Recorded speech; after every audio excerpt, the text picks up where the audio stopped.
Chosan mga love ko, ito na po yung full guide kung paano pumunta sa Hongpeng 360 cable car. So kahit saan kayo manggagaling, kailangan nyong makarating ng orange lane kung kayo ay mag-MTR.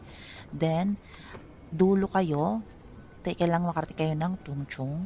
Pagdating nyo ng Tungchung ay di kayo maliligaw dahil ang daming signage kung saan kayo dadaan papuntang Gongping 360. Dito sa exit B, dito lang siguro kayo malilito kung saan kayo dadaan kasi dito siya mag-i-start na wala na siyang signage. So yan, i-follow nyo lang tong video. Lakad lang kayo sa kaliwa. Yan, lakad kayo sa kaliwa. Tsaka sa kaliwa din yung city gates. Diretsuhin nyo lang yan. Yan, lakad lang kayo. Lakad sa kaliwa, kaliwa lang. Ayan.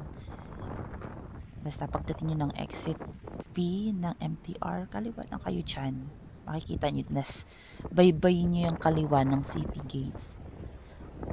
Ayan, baybayin nyo ng kaliwa ng city gates. Tapos, mararating nyo tong escalator ng Ngongping 360 na agad. Basta dyan lang kayo sa kaliwa, diretso. Tapos yan, nag-aabang na sa inyo tong Ngongping 360 cable car.